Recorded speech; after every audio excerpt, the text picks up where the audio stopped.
getting that. So I'd like to talk about what we're doing tonight. So we're going to have a debate, a friendly debate. I don't know if any of you were at our Attorney General debate, but we're going to follow the same format. So I'd like to invite up our candidates for Michigan GOP chair. And this is done in a random order that I put them on this list. We'll seat them in this order here. What we're going to do is I'm going to bring them up and we're going to let them introduce themselves, because I don't want to show any kind of bias by I gave better introduction to somebody. We're going to give them, and we have a timer. Julie Day is going to be our timer. She's got, so some questions are going to, I've got 5 questions that we're going to ask. They'll each get a set period of time. I'll tell you, Julie, how much time. I was waiting to see how many of our candidates showed up before I determined how much time. And then after we're done with it, they're going to get a couple of, like a minute to answer those questions. And then we're going to open it up to all you guys, and I'll tell you how we'll do that later. So I'd like to bring up Lena Epstine.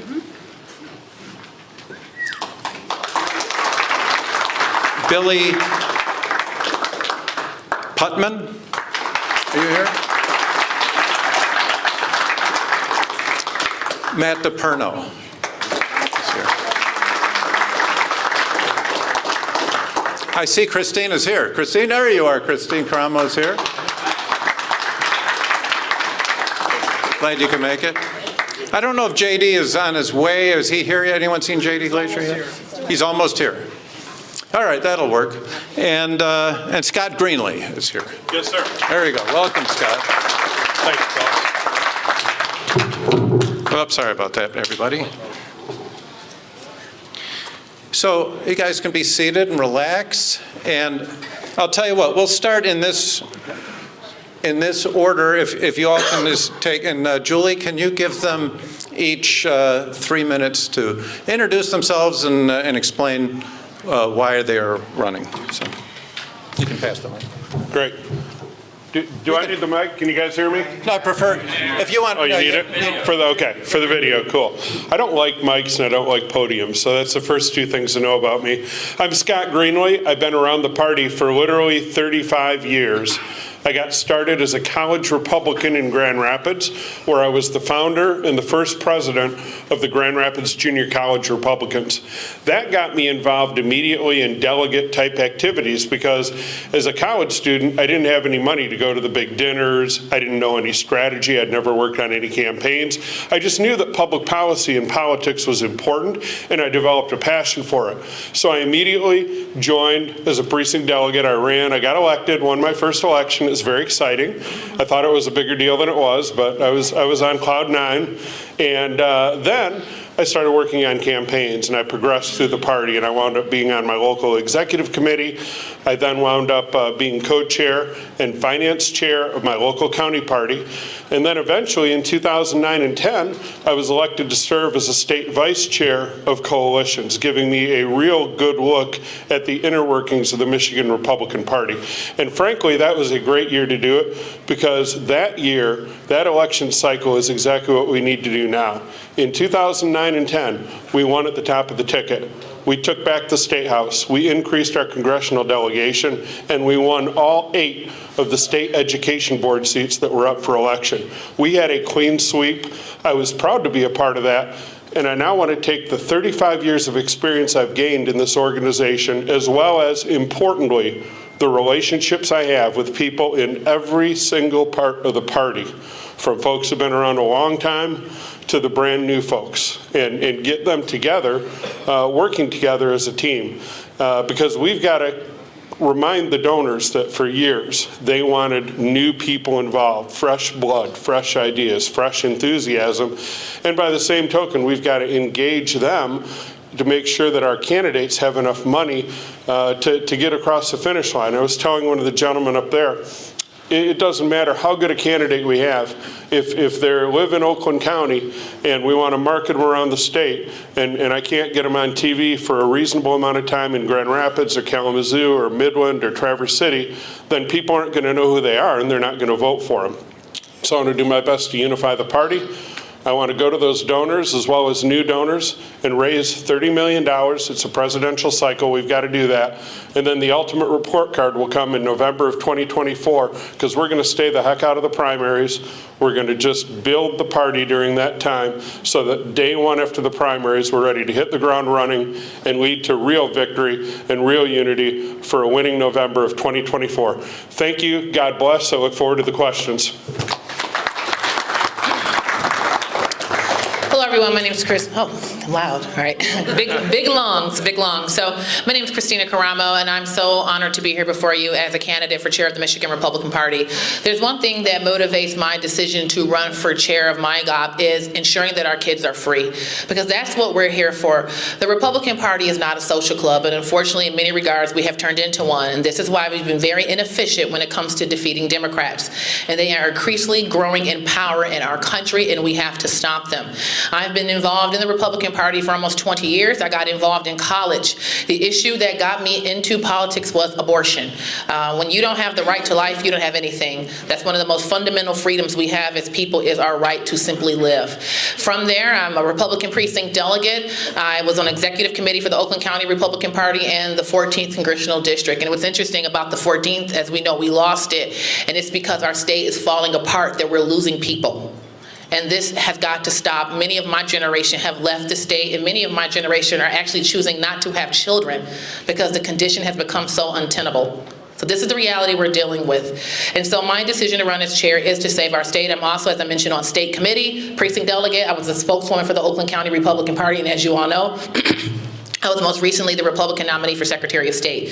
And, you know, when I looked around and I saw what was happening, Melinda Pega, who was running as co-chair with me, we had a well thought out, actionable plan to get things done in Michigan, and it's based on the results that they saw in Muskegon County and things that I have seen my years involved in the party that need to change.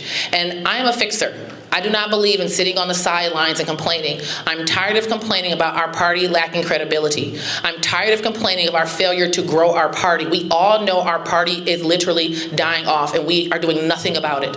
We actually have a plan to remedy that. And also the issue of securing our elections. So I'm gonna wrap up my comments in these 3 points that I focus on. There's lots of nuts and bolts things that I wanna focus on, and with the experience Melinda and I have within the party, like state committee, I don't know how many people are on state committee, but it has turned into a useless entity. State committee could be spun up to efficiency to actually beat Democrats and be a meaningful force in the state, and it's not, it's a joke. So those are the types of things that Melinda and I are ready to deal with because of the experience we have within the party. But one thing, starting off these top 3 things. One, securing our elections. We can complain about everything we want. We can raise all the money we want. But at the end of the day, if our elections are rigged, there's nothing we can do about it. 2, growing our party. We have to grow our party with constitutional converts, but not at the expense of principles. Not at the expense of principles. And number 3, we have to return credibility back to our party necessary to raise funds. Democrats outraise us. Why? Because their base trusts their party. Their donors trust their party. And the lack of trust in our party is causing us to be inefficient in the amount of funds that we raise. I raised double what the last Republican nominee for Secretary of State raised. So we do know how to raise money by creating a credible product that people actually want to invest in. Thank you.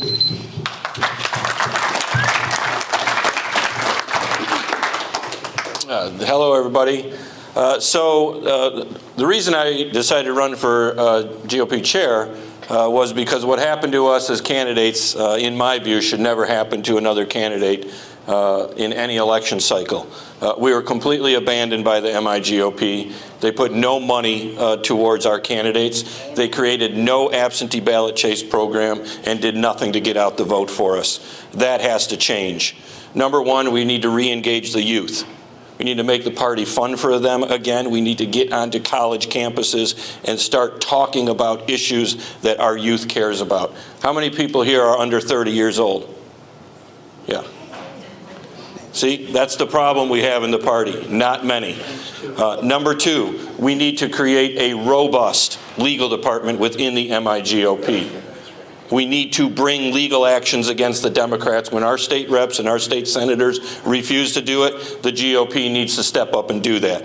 We need to create an actual real election integrity force within the MIGOP. Lena Epstine is now referring it to as the election disintegrity force, which I actually like. I like the idea, the disintegrity. So, but, you know, in order to do that, in order to put together plans and programs, we need to raise money. And our plan is threefold: low dollar fundraising. I raised $1.4 million in the last cycle, low dollar. Garrett Soldano raised $2 million, low dollar. We need to increase that to $5 million through the MIGOP, and we need to take that money and invest it in a mid-tier program to go out, find businesses who are Republicans, people who have been affected by the terrible programs of Gretchen Whitmer. Get those people engaged, and then we need to go out and actually re-engage with the high-level donor class. And I'm not talking about, you know, the 20 or so families that have largely run the GOP in the past. What I'm talking about is using the contacts that I've made over the last 3 years across this country. We've raised over $1 million in election integrity efforts. I've been to 14 different states. I've met many people who want to donate to our party if we can get our act together. Let's go out, bring those people in, and replace our historic donor class in the state. In order to win elections, of course, we need to go out, fight Proposal 2, defeat Proposal 2, but also I am a fighter. I am someone who wants to go out and meet the Democrats on the playing field that they created. We are going to create the most robust absentee ballot chase program in the history of this state. We are going to beat the Democrats at their own game. I'll show you how to do it. Maybe we'll ask questions about that later, but thanks a lot.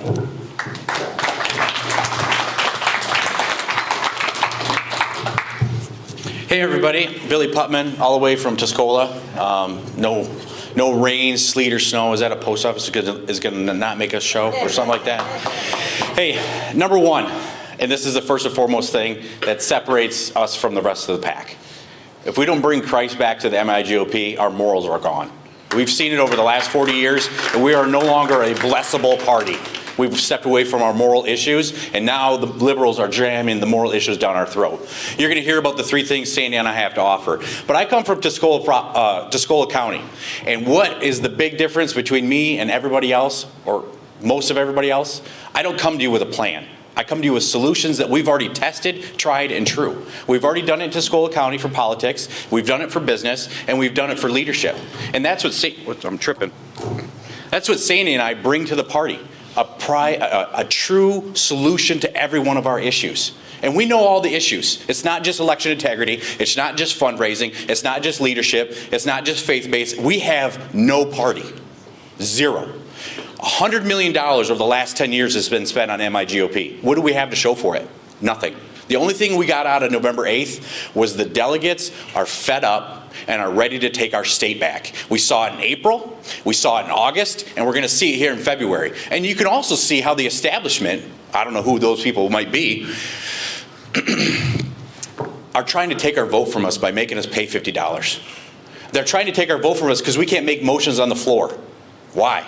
Because they're trying to control us once again. And no more. We don't have to follow their anarchy rule. We are the people, and we need to give back. And that's what we did in Tuscola County. Christ, fix the bylaws. The bylaws control everything, and we need to give the power back to the people so they can control the legislators. Our legislators have done nothing for us. They have allowed us to get to this point. They could have stopped abortion. They could have stopped election integrity. They could have did it right in its tracks, so we could be just like Florida. But no. They're taking the high dollar, they're getting paid off, and they're getting lobbyists, and they're just living on high in their throne. We change the bylaws, we give the power back to the people, we change the future. And that's what Sandy and I bring. Sandy's in here somewhere, she likes to walk around, she's a mover, she's over there. Sandy Kiesel, everybody, Election Integrity Force Chairman and President. And that's what, when we were looking for a co-chair, my dad always said, surround yourself with people that are doers. Ladies and gentlemen, she's a doer. I'm a doer. We get it done. That's what we need in these next 2 years. We don't have 2 years to get this done. We have 11 months. it's going to come really fast and really quick. And we have to rebuild the party from the ground up. So I love you guys. I'm excited about answering all these questions. And I think Lena's next. It doesn't go that far. Okay. How much time do I have? 3 minutes. Thank you. Good evening, Oakland County. My name is Lena Epstine. It's great to be right at home, born and raised in Bloomfield Township at Long Lake and Telegraph.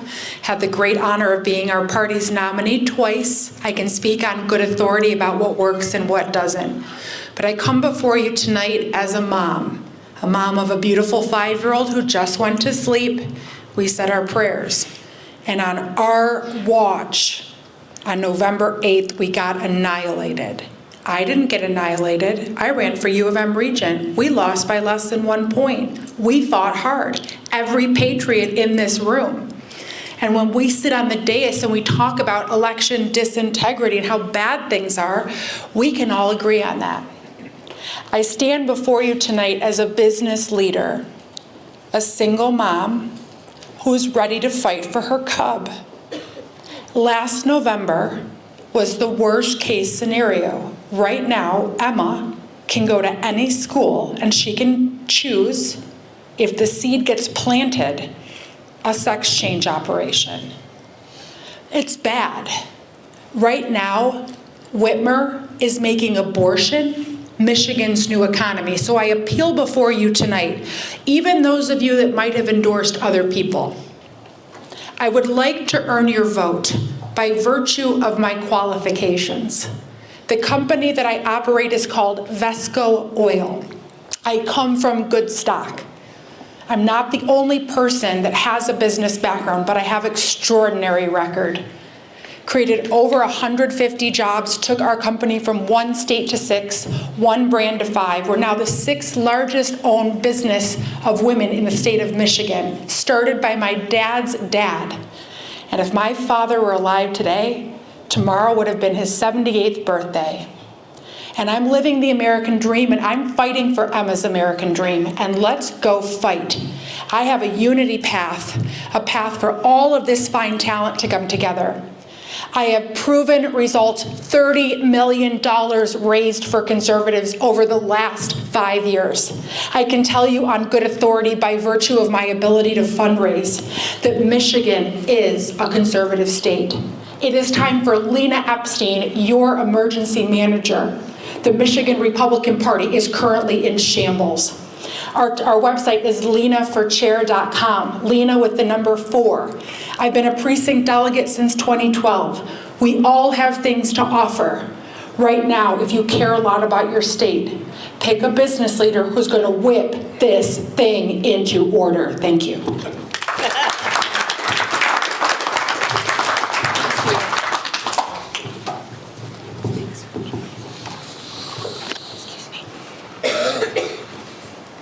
When do I start? Right now. Just introduce yourself. 3 minutes. All right, my name is J.D. Glaser. I'm running for the state chair position. And things are bad. Things are really bad. Today, lawsuits went out against the electors of the Republican Party. This is Rose Rook, this is Marion Sheridan, and others who did their job by delivering. This really makes me angry. The party is so broken that we cannot defend these people. They're being sued by Democrats that they inflicted emotional damage on them. Emotional damage comes from lawsuits. If anyone's ever been sued, you know what that's like. Now, where is the party? How come the party has not applied any leadership to defending these people? No leadership to provide legal services to these people. No leadership to defend and stand up for these people. These people did what was right by us. So where are we? A question of the chairman has to be asked. Where were you? Now this actually happened it started under Laura Cox's administration. Remember the timeline, okay? And it proceeded with Ron Weiser. State committee, this has been going around for a while. Every single person on state committee, where is their awareness on this situation? How come we're just finding out about things now? How come we are just finding out now that the state is completely broke? Not a single person on state committee could tell us that we were broke. Not a single person on state committee could say, hey, maybe we need to stand up and defend our electors. This is a real problem. Starting in February, we have a chance to change that. We have a chance to send all new people in there. People have asked me, what is the job of delegates? The delegates is for you, newer and better people, to get into state committee and start making better decisions so that the people can stand up and start defending ourselves. I've mentioned several times, and it got mentioned again tonight, about the Republican product. Well, what is the Republican product? It's standing up and defending ourselves so that we can do what's right. And it's going to take all of you. The platform I'm proposing is getting all of you into the game, all of you united together, all of you standing up, because we have serious work to do. We're being pushed around, we're being taken apart, and we're being eliminated one by one. And the lack of leadership in the party is responsible for that. I probably have a few more seconds, but that's really all that needs to be said. Thank you very much. Thank you. Thank you, JD. Okay, I'm going to randomly change the who goes first, because I don't think it's fair for somebody to go first. So our first question, we're going to start off with Kristina. The first question is, the Michigan GOP is broke, evidenced by they can't even afford the convention. How did this happen? And how can you raise the money needed? Also, specifically, we'd like you to speak on your ability to attract and commit the big donors that were missing before. Okay, so And you got, I'm sorry, you have 2 minutes. okay, so one of the first problems on state committee, as a state committee member, the rest of us on state committee are not privy to the budget. Only the budget committee is allowed to see how the funds are actually being spent. So it's important as someone who actually understands how the system works inside of the party, I can tell you on good authority, we had no idea because we are not allowed to see it. And that's one of the problems in our party. The entirety of state committee should be allowed to see the budget and how the funds are being spent. So that's one issue. Number two, we had a state committee meeting back in December, and we were never told about the problem. And the party should have, one, managed the funds better. Number two, if they were in this situation, why didn't they tell us back in December? That way the delegates could have had meaningful time to discuss and let their state committee members know how they want to vote. And then also people could have had an opportunity to actually do something about it and save the necessary funds, because there will be many delegates, especially grassroots delegates, who will be disenfranchised by this last minute fee. When it comes to raising funds, our fundraising plan, if you visit our website, we have multiple ways we're going to raise funds, but one of the core ways our team will be raising money is by reaching out to our small business community. There are over 500,000 Republican-owned or Republican-leaning small business owners in the state of Michigan. And those people face the abuse of the government more than anyone. So we have to reach out to our big donors, but one of the challenges we've had as a state is that our party has relied on a handful of people, and then you're required to do their bidding in order to get their funds. And so we just simply wind up destroying the country slower than Democrats. How many times are we tired of hearing Republicans are acting like cowards? How many times have we heard that? Well, why is that happening? Because the people funding their campaigns are telling them how to act. So that's a fundamental issue. This is why we have to decentralize our funding and grow our donor base. And this is why we have a plan of reaching out to the small business community. We've already started this. We have a contact management system. We have a relational sales model. And the reason why relational sales models work, because not only would this benefit us in increasing money, but this also will benefit us in encouraging people to be activists and voters. And the last piece regarding large donors, there's plenty of large donors who are complete patriots, but they will not give to the party because they don't trust it. You're not going to invest in a party you don't trust. Thank you. Thank you, Kristina. Can you hand that to JD Glaser, please, for 2 minutes on fundraising? The plan that I propose is for the delegates to fund the party by making each delegate responsible for about $300 per year. You could fund the basic operating costs of the party, and that gets each delegate personally involved into the party. We have to become personally involved because we've been too detached. I know from raising venture capital money before that venture capital don't put money into a company until they see that you've put sweat into it, till they see that you've made a product, till they see that you've put work into it. Right now, that just simply isn't happening, and it has to start somewhere. We have a party, we have a political system that's based on the people, and the people have to get involved, and the people have to do the work. Since that hasn't been happening, there's no reason for businesses to invest because businesses see what happened, what is happening. They know that there's nothing currently to invest into. So until the people actually rise up and start putting their own money and their own sweat and changing things and doing things as tough as standing up and defending our own electors, they need to see that there's something solid to invest into. The other thing is transparency. There needs to be a transparent system so that people can see where the money's going, who's giving it, and voting on it. Delegates have never been able to vote on where our money goes. We've taken in $100 million, as Billy said, but where did that money go? Where did that money get funneled to? It's been said that we need $50 million, but why? Now, I agree we need a lot of money. Money is important, but how much money exactly do we need? We don't know because we haven't known where that money has gone. There's probably much better and more effective uses of money than what we've currently been seeing, and it needs to be analyzed. Thank you. Thank you, JD. Can you pass the microphone to Lena Epstine, please? Lena, 2 minutes on raising money. Sure, I think the minimum goal for us right now is 20 million, and I feel very confident that I can raise that amount by virtue of past performance. A lot of commitments are being made tonight on the dais. I just ask everyone to do your homework. There's a lot of commitments being made tonight. You can go and check my homework. $30 million raised for conservatives in the last 5 years. That's a slug. That's a churn. That's hauling water, right? How do I do that? It's by a lot of hours. Building relationships with the business community. Forging relationships with old donors, new donors. Talking to people in the neighborhood about why I give. My first entree into the party as a donor was with Oakland County in 2012. I learned from Brooks Patterson and the Kowals. And I watched you guys have a Republican county. And how did you do that? By raising money. So let's not be afraid to raise money. Let's be the rich party. Let's be the party of opportunity. The Putmans come every night talking about business for the party, the opportunities. Please just do your homework. It is going to be hard to raise money. This is a financial matter. To raise 20 million will take grassroots, but I got to tell you guys, it's going to take big donors. And I said to someone, we are not going to be the party of poo-pooing donors. Let's stop.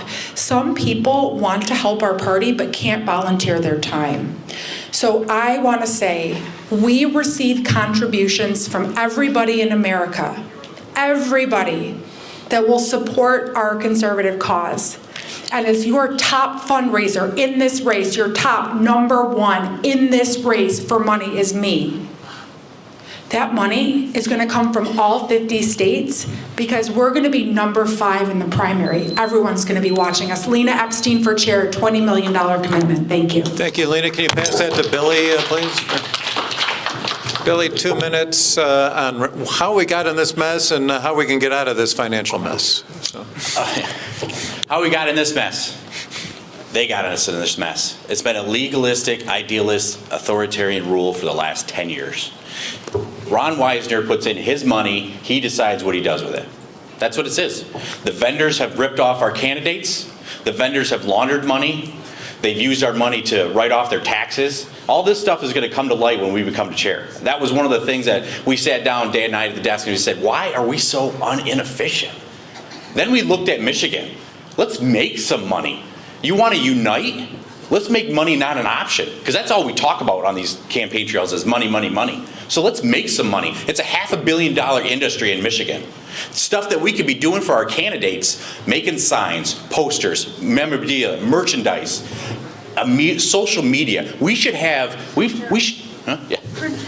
printing. We should have our own media. We need to control our own narratives. We need to support our candidates with good, godly. I want Ben Shapiro in Michigan talking about MIGOP and how we can make Michigan great again. We have that at our fingertips, and we can put it together. But we've been living under authoritarian rule, who have made MIGOP a den of thieves, and they've laundered money. You can check it out on our Zoom. $5.2 million went to 2 different entities in the United States by 2 people made in 2020. They don't have a website, they don't have names, but they have an address where they get a check. I want to know where that went. Well, I want to know where it went. We have the money, people, but you know what? This is, God bless my dad, this is one of the things that he raised us in the furniture business. When Mrs. Smith walks in the door, she knows in the first 10 seconds, is this place clean? Does it look good? Do I feel safe? And is this somewhere where I want to invest in? That's what we're going to do for the donors. We're going to look crisp, clean, efficient, and powerful. And the donors will donate. I want donor money. Thank you, Billy. Thank you. You're welcome. Can you pass that to Matt DePerno, please, for 2 minutes? Yeah, thanks. Two-part question. How did the party get into this mess?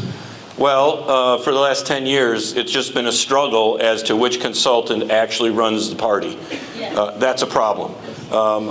The donor class, whether it's small dollar, mid-level, or high dollar, no longer trust leadership within the GOP. They know they put money in. Leadership hires expensive consultants who take a large cut off the top, and then they decide which candidates get the benefit of the money. That's not a way to run an organization. That has to change. We need to bring consulting in-house within the party. No more high-priced external consultants who strip money out of the party. Let's bring that in-house. So that's how we've got into this mess. How do we fix it? Well, we have to be a credible organization. We have to have a leader that is a reasonable person who can reach out to all different types of people within the party and raise money. Listen, GOP only raised $1 million in low dollar last year. Even those people, delegates, low dollar donors, no longer trust the party.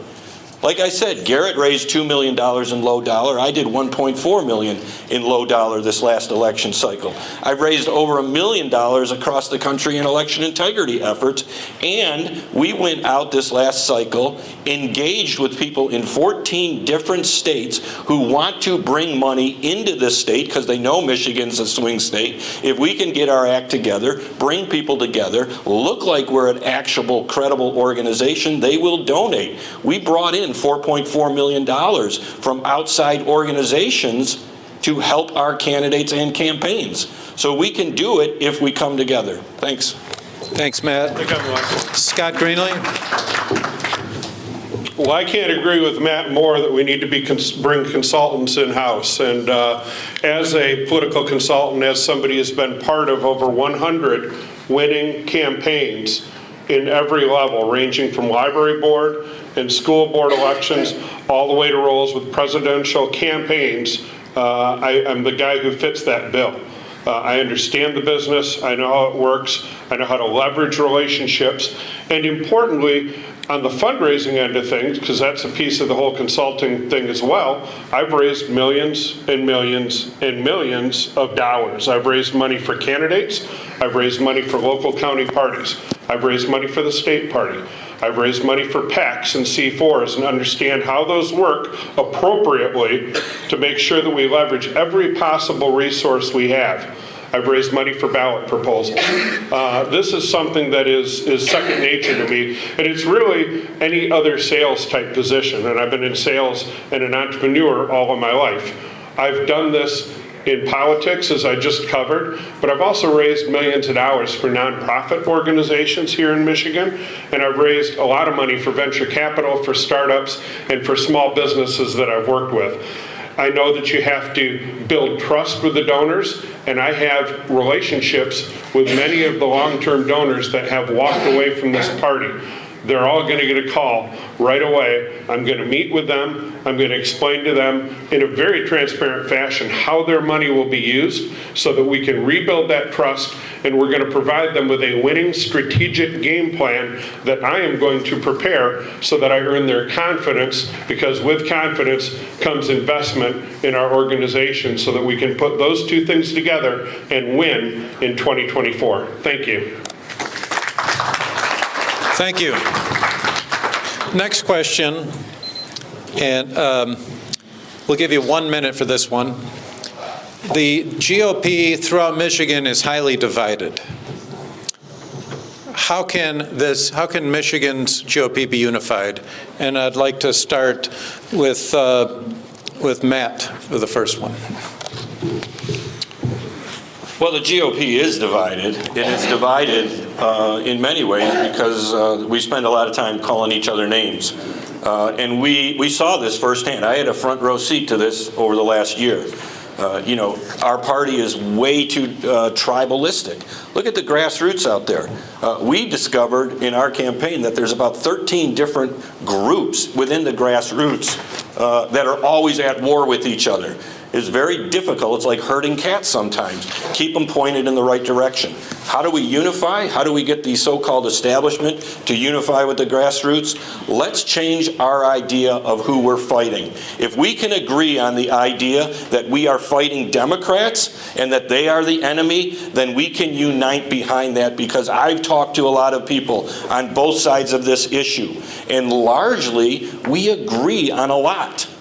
Let's start focusing on Democrats. Let's stop focusing on each other. Thank you, Matt. JD, can you answer this one next? 1 minute. How can we unify the party?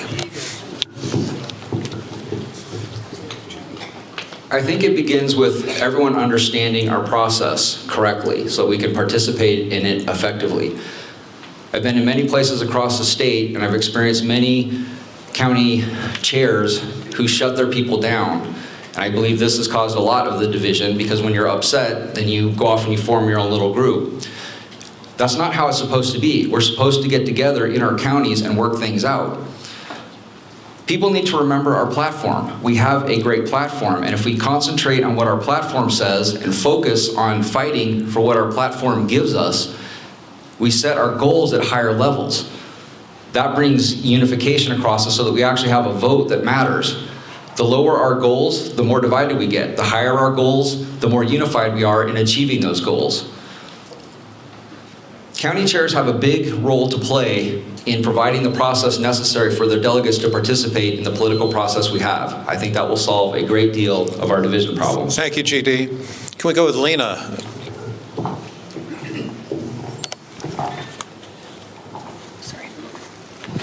Right now, no one's running the roost, so of course there's going to be dissension. If you read the Bible, when there's no leadership, we're all going to fight.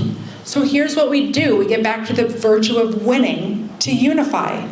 I want to underscore my numbers. My numbers do show that Michigan is a Republican state. When I stood before you as campaign co-chairman in Michigan for Trump, I knew there was groundswell. Can anyone else feel a groundswell this cycle besides me? Can anyone else? Thank you. We travel the state, this esteemed group of people we travel the state every night. We see these big groups. Gets me very excited. So the path to unity is money. Everything that everyone's talking about tonight requires resources. By virtue of the $20 million raised, we are going to have a very robust program of precinct delegate empowerment and engagement. Everyone is going to be assigned ballot harvesting and ballot initiative assignments as a program of unity and engagement. Thank you, Lena. Okay, sorry, I went a little long. We have Billy next. It's hard to go in a minute. I need 2 minutes. Great question. We're already unified. We're Republicans. That's what it comes down to. We got to stop. We don't label each other.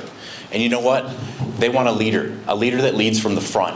When they see somebody that's willing to put their name, their finances, their family, their heart and soul into this winning attribute, they'll follow into the trenches. The delegates kept us together in November 8th.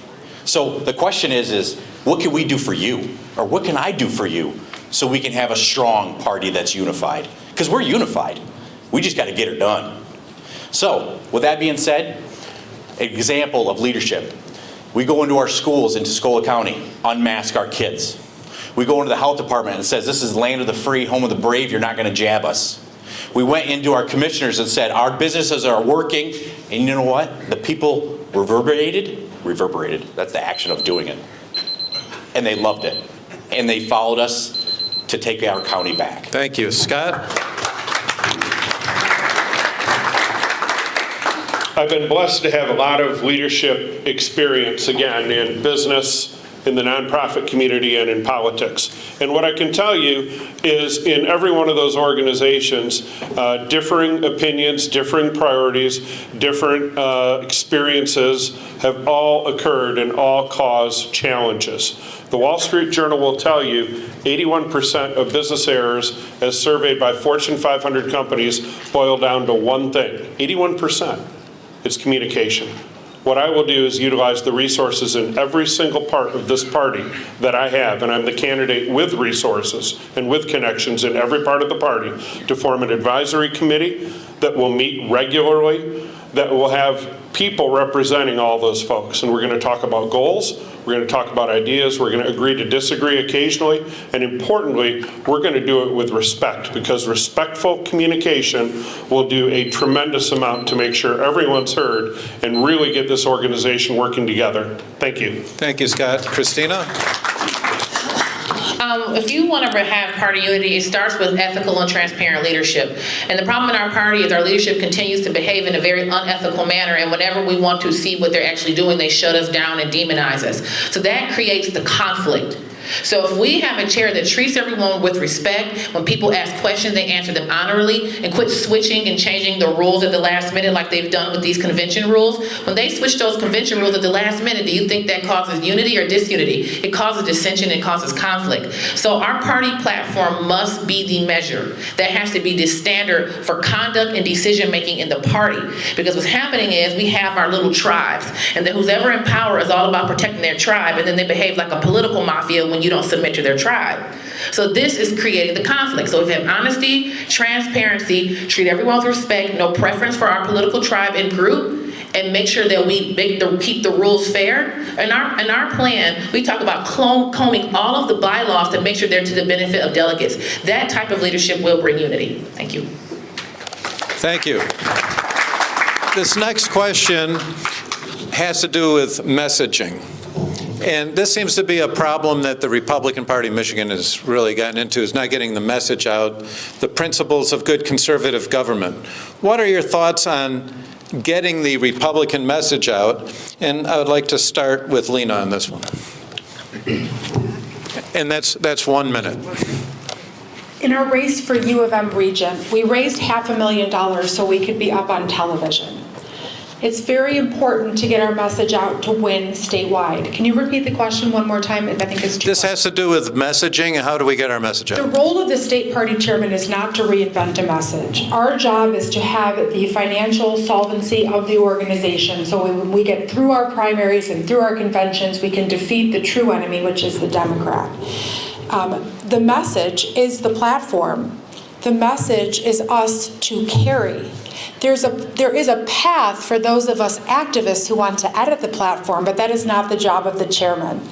I can assure you once again, by virtue of polling, that our message of freedom, faith, family, opportunity, security, and freedom, our platform does resonate. We do not have a messaging problem, my dear friends and neighbors from Oakland County. We have a resource problem which limits us in sharing our message that reaches the people and inspires them. Thank you. Thank you, Lena. Billy? Messaging, that's the best part. It's the brand. It's our GOP platform. It's God and country. Everything that we've been founded on. And that's what the MIGOP's job is to be held true to that and uphold our image. Our job as MIGOP should have been fighting Proposal 2 and 3. Not a word. That's our job. It's not our candidate's job. Our candidates have to run and be Secretary of the State and be AG and be governor. They have their own issues. Our job is to be the shield for them. So their message is not defined by the liberals. They're defined by us. And that's what we failed in this last quarter. And so you need a leader that goes out and tells the Democrats and the liberals, this is our platform, this is what we stand for. And our candidates can go out and reach across the aisle and fellowship.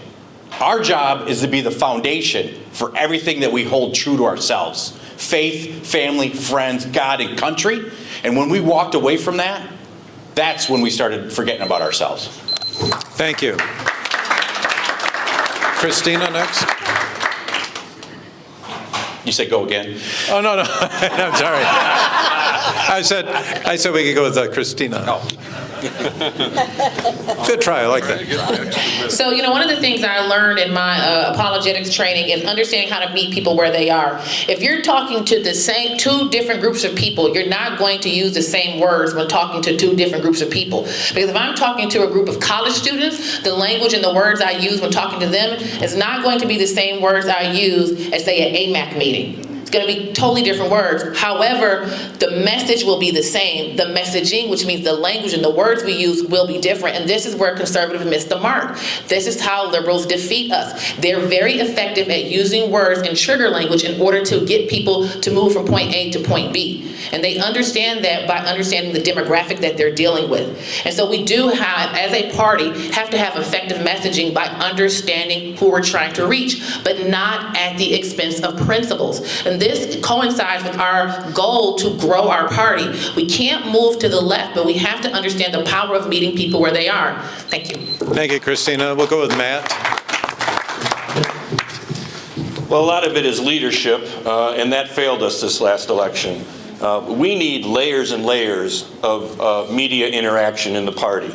We had none of that. We were attacked mercilessly in this last election with no support from the GOP at all. We need to create a robust media relation department. We need to create social media platforms, which were non-existent through the party. Garrett Soldano is amazing at creating social media platforms, but we need money and lots of it. I did 500 events this last election cycle. That is a lot. We worked our butts off. If I met 100 unique people at every event, which is unlikely, but if I did, that's 50,000 people that I was able to reach through my own campaign. Not nearly enough. If we want to get our message out, we better raise a lot of money to get up on TV and digital. That's what Whitmer did. She was on constantly since the beginning of August, and that hurt us bad. Thank you, Matt. JD?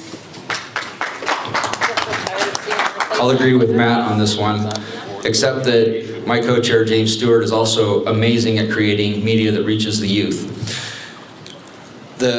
Our party has a spokesperson, but nobody knows that person exists. Now, why is that? The last time I heard from the spokesperson was they came out on MI Live and they said that the leadership meeting that took place at Mackinac Island was a great place for the grassroots to hear from our policymakers. Now, if you understand that, you'll understand that that's completely reversed from how it's supposed to be. We are supposed to tell them how the policy is, and the spokesperson is supposed to be communicating nonstop to us, giving us information and taking our feedback, and it's supposed to funnel up.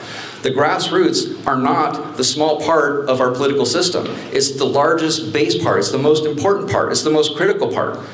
We are supposed to tell them how it is. Our representatives are supposed to represent us, not tell us how things are. Thank you. Scott?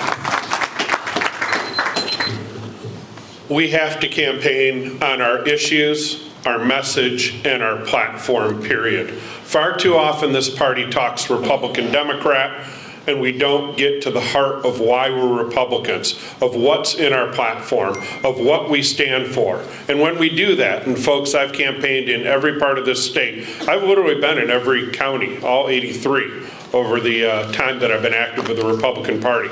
I've campaigned in rural Michigan.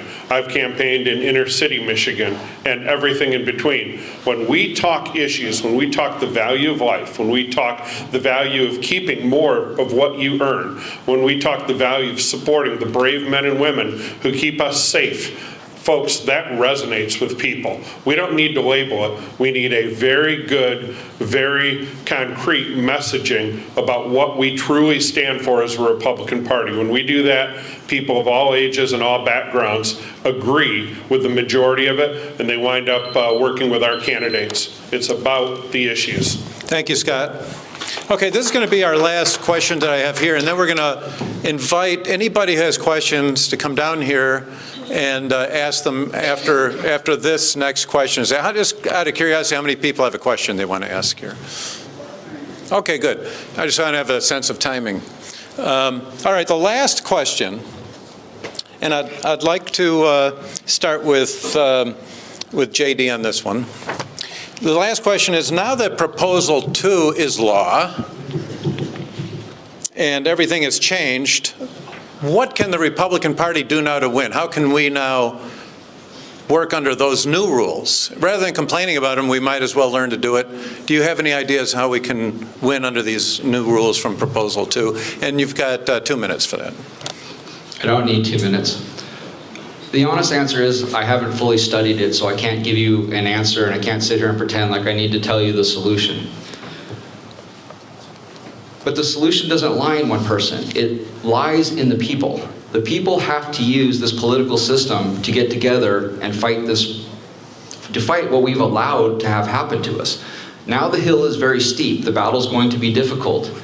People don't yet understand that what they just passed is not law, it's constitution. And for the first time, we have constitutional law that violates God's law. This is a real difficult problem. And it's going to take people banding together in numbers like they've never seen. Why do you think in Brazil or in Argentina, 1 million people are out in the streets? Because they're angry. Things are not going well. And until all of the Republican citizens in Michigan get angry enough to stand together to make something happen, nothing's going to happen. Crime is not new. Election fraud is not new. But what is new is for the first time we have judges who won't do their job. I can sit here and I can tell you a bunch of BS, but until the citizens gather and go to a judge, all of you, like if all of you go to a judge's office and say, do your job right now, what would happen? This is where we have to get together. This is the work that we have to do. We don't need new bylaws. We don't need new laws. The laws, we already have good laws. People aren't listening to it. People just aren't following it. And we have to do what my co-chair likes to say, make me. Scott? You got water there too, by the way. So the party itself, before we worry about Proposal 2, needs to catch up on all the things they missed this particular election cycle. And we've got 3 statewide candidates up here who suffered because there was not a fully run, fully funded statewide absentee ballot turnout program. Our state party didn't do that. That can't happen. We have got to engage the absentee voters, which, let's face it, is now everybody that's out there. We have got to do chase calls. We've got to do texts. We've got to reach these voters in every way possible. And importantly, we've got to energize, recruit, and train the delegates to do a lot of that work on the ground, because there's nothing more effective than one person knocking on a door and reminding people, hey, did you get your absentee ballot, or are you planning on voting election day? And if so, can we remind you? And then can we double check? Can we run the data properly to see whose ballots are back and whose ballots are still out? And do we have the Army and the infrastructure to really activate those folks and chase them down? It's a lot of data. It's a massive endeavor to do this successfully at a state house level, a state senate level, or a congressional level. Trust me, I've done it, and I've done it successfully. And to do it for the state is going to take a lot of work and a lot of people and a lot of training and a lot of money. But I'm up to that challenge.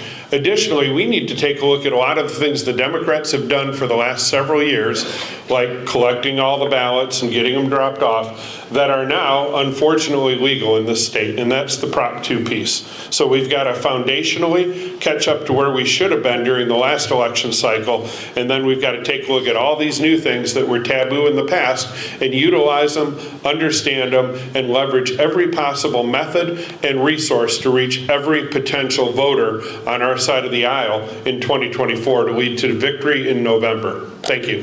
Kristina? Thank you. So there's lots of different things we need to do. For one, we need to organize at the precinct level, and the party needs to provide that leadership to provide people the instructions on what they need to do at the precinct level to remedy election fraud and many other issues. Most people do not even understand how our election system works, and that's totally by design. The system is completely overcomplicated. So people at the ground level, our delegates, understanding how the election system works helps them engage it. One of the ways we decentralize power is by decentralizing knowledge. Because if more people understand how the systems work, they can engage it. Another thing we're going to need to do is fight to clean up the QVF. That is a massive issue. That's the primary issue, because with a corrupted qualified voter file and through the MVIC system, you can reroute an absentee ballot to an alternate address. And with these fraudulent identities and the ability to reroute an absentee ballot to an alternate address, that opens the door for massive, massive election fraud that machine manipulation dwarfs in comparison to. Additionally, we're going to have plenty of money in order to potentially sue the state regarding administrative procedures. That is a reality we have to deal with, because with the passage of Prop 2, there will be lots of new administrative procedures that will be created, and those will potentially corrupt the election system. So we have to have the necessary funding to pursue any illegal actions. We also have to have a ground level game that way on election day we're gathering precinct level data, because it's harder to corrupt the election at the precinct level. A lot of the corruption is happening at the county aggregation point. So if we're collecting data at the precinct level, then we can mitigate a lot of the corruption. Now, to be frank, 2 minutes is really not enough time, and respectfully considering the constraint of your time, but there's so many things we need to do at the election level in order to remedy this problem, because if we don't secure our elections, all of our other activities as a party won't really matter, because they'll just corrupt the system. Thank you. Thank you, Kristina. Matt?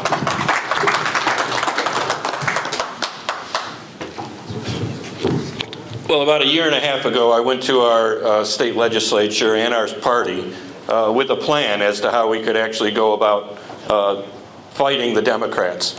I showed them that our elections are corrupted through the absentee ballot program. No question about it.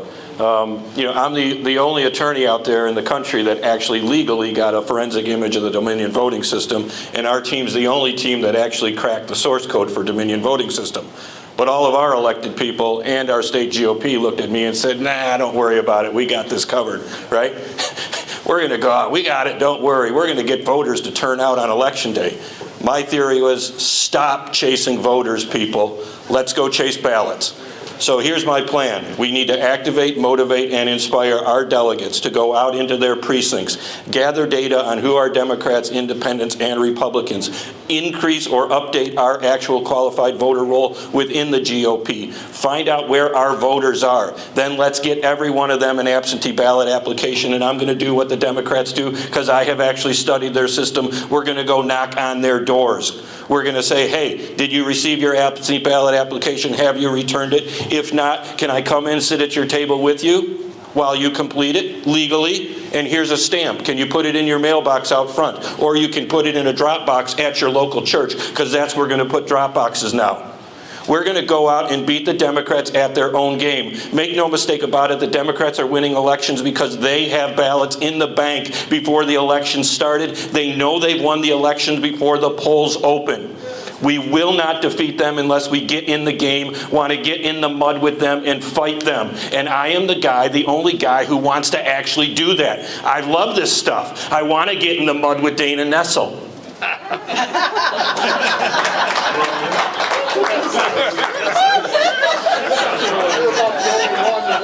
Dana's going to be like, oh my God, he's at it again, right?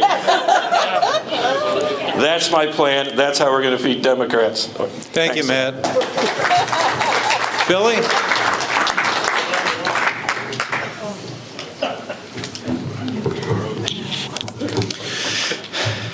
I have one of the best people on my team right now that understands everything that was just asked right here. Sandy Kiesel, Election Integrity Force. She has the data, the knowledge, and the understanding of how to take our state back. Proposal 2 changed very little. It expanded to 9 days, and then now we are on a permanent absentee ballot base. So how do we do that? We have to get our message out. What we did in Tuscola County is we told our legislators, here's your trail of list. And guess what? They weren't going to Republican doors. Our delegates did that because we invigorate our base. We made our legislator go door to door to the moderate and the independent and share their message. And you know what a lot of doors said is, are you a Republican or Democrat after they're done talking? Because our message is true. We know that. We have to reach out to the left and tell them that they're being led astray. We have to go in Wayne County. Jamie Tomlinson just won in Wayne County. God bless her. That was blue for a very long time. Has anybody in this room asked her, how did you do it? No. You know why? Because it's all plans. Those are just plans. We have concrete solutions that work. our message is true, and we have to go in those blue areas.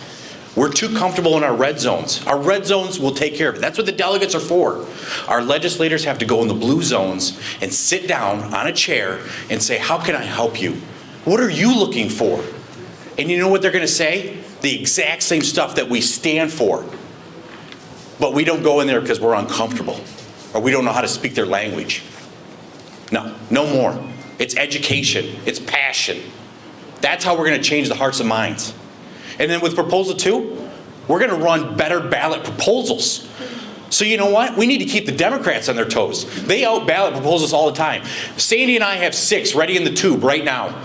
That's all smoke and mirrors to keep the Democrats on their toes and spending money in that genre instead of in our races. Thank you. That's how we win. Thank you very much. Lena? When I talk about being here every night on a school night while Emma's asleep, this is urgent nature. What happened on November 8th is a disaster. Prop 2 is a disaster. In 2008, as Vesco Oil's leader, I sat before our members and I said, this is a disaster. But I pointed to L. Brooks Patterson. I spoke to the leaders before me and I said, we're going to get through this by virtue of hard work and principle. And I can tell before you that Proposal 2 is a disaster, but we are going to get through it. There's a couple things that we're going to do with Lena Epstine as chair. Everyone's going to get a box. Everyone's going to get a box, and everyone's going to get the rules of engagement on the box, on one side of one page. And then we're going to have a full-time legal department with lots and lots of well-paid lawyers. And a full-time legal department open to all of us as delegates who are going to be collecting the ballots. And as conservatives, we work nights and weekends, don't we? So how about collecting ballots, not just at churches and temples, but how about at the Knights of Columbus? And how about some of our other civic clubs? Let's think about all the clubs, the ski clubs, the soccer clubs, anywhere. And then the question becomes, who else can get a box? Do you have to be a precinct delegate? Can you be a volunteer? So that's number one, is we're going to go collect ballots. As a woman of principle, as a woman of faith, I do not believe it's ethical, but now that it's legal, we're going to beat them. The other portion is the ballot initiatives. We got whipped in 18 because of recreational cannabis, and we got whipped in 22 because of the abortion issue. Yep. And I will tell you, as a woman who actually carried a baby in her belly and is pro-life 100%, what are we going to do to stand up? What are we going to put on the ballot? That takes money, signatures, bodies, to figure out what policy topic is going to bring out our voters. That takes money. Lena for chair. Thank you. Thank you, Lena. Okay, anybody who's got questions, come and line up over here. Okay. And then I'm going to invite Josh Bitterman to handle the microphone. He's going to hang on to the microphone. You're going to get 20 seconds, timekeeper, 20 seconds for you have to ask your question 20. And the reason why Josh is an MMA expert. He'll take you down. If you go try to hang on to the microphone, you try to go longer than 20 seconds, Josh is going to take you down. But he knows if you tap out, he'll lead up. He'll let up on you. Also, before I hand over the microphone, I see Forrest Mislow is here. I want to thank you, Forrest. Forrest is the owner of Deer Lake Athletic Club. He lets us come here. Thank you so much. He's a great patriot. We really appreciate you. So, ways works is you get 20 seconds to ask your question. Josh will hold on to the microphone, and you're going to have 1 minute to answer, and then I'll tell you which one goes first. There's no need to be concerned. I also teach 4-year-olds how to swim, so it's okay. Oh, then I'm good. I have one question. Is this or will this be a full-time job? Yes. Okay, that's all right. We can go in this order. Okay. All right. Absolutely. It's going to require full-time work to make any changes. It'll be more than full-time, and fortunately, I live 10 minutes from headquarters, so I'll be there all the time running the party as an acting chair. Absolutely, it will be full-time. We had a lot of work to do, and we have a massively sized state, so it's going to require someone who's fully invested in turning around this party. Yes, it'll be full-time. 100% full-time for myself and Sandy, and unfortunately, my family. Love you guys.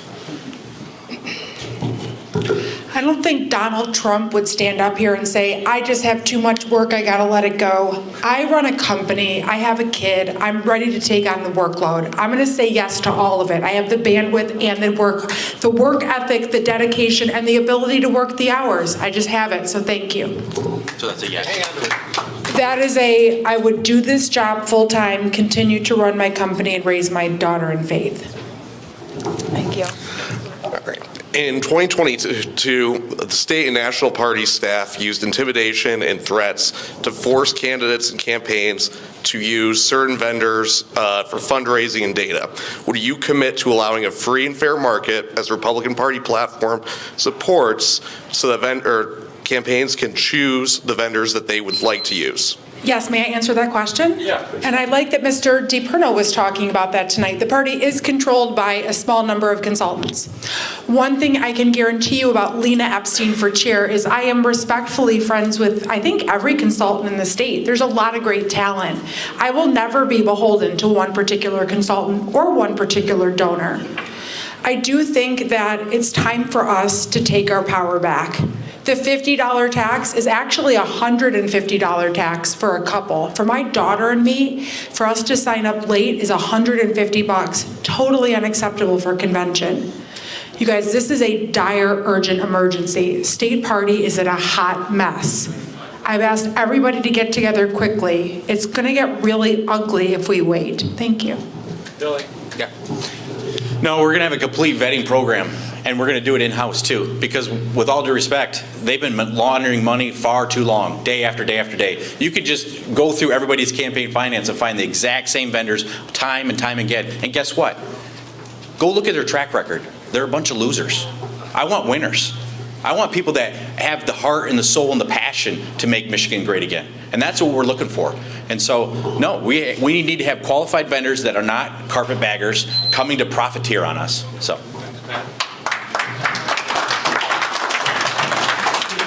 Yeah, we have to open up the system to everybody in a free, fair market. This hurts us. This hurts us as candidates in the last election cycle. I mean, no question about it. And state party being controlled by a specific number of consultants, and those same consultants fighting over party leadership every 2 years is a big problem. I think what you're seeing here, actually, in this race, are a bunch of candidates who are not actually controlled by any consultant, and sort of refreshing. So I think that's what you're going to get, is people who are independent-minded and will not be controlled by the consultants, and that's a good thing. Great. So yes, I know exactly what you're talking about, because the party pressures you to hire certain people, and if you don't hire the people, you won't get the funding and the support from the party. And that is a big issue. And then the money that the party receives comes with strings attached that you have to hire those specific people. That's why I'm so dogmatic about decentralized funding. That way there is not one person who controls the party, it's controlled by all of us. So with that being said, we do want to have vetted vendors for candidates to use, but the party needs to serve as a kitchen cabinet for candidates. So those people will be available for candidates who are looking for services, but they will not be compelled or forced or bullied into hiring certain people. The people that we develop relationship with who do provide certain services to candidates should only be there as a help, as a benefit to the candidates, to help them out and to take out the guessing game, to make sure they're hiring actual Republicans and not Democrats who are pretending to be Republicans. Another point I want to mention is that the party data is garbage. Okay, the GOP data center that was used for Sidekick has me listed as an independent. I'm a Republican precinct delegate, and I'm listed as an independent. That data is foundational to our campaigns. So we have to have quality data. I mean, there's data out there so good that we've already identified that will tell you someone's church attendance record. So that quality of data will be free to the congressional districts and the counties. That way candidates can utilize them at all levels, and it will really decentralize the system for everyone. Thank you. Absolutely, positively, 100% for sure. There will be no deals along those lines. I've seen them. They disgust me. As a consultant, I haven't participated in them. I understand we have a lot of good consultants and a lot of talent, as Lena said, in this state. My competitors are basically all friends of mine, and we work together. But I understand the business as well as anybody, if not, frankly, better than everyone on this dais, and I will ensure that there There is zero undue pressure, zero of these types of challenges that have existed before, and I'm a guy who can enforce that and understand it. My answer is also yes. Open competition is the answer to everything. We are all American capitalists. That's what makes this country the greatest on the planet. Our platform says to preserve the free economy. That's part of our platform. It needs to be upheld. Thank you all.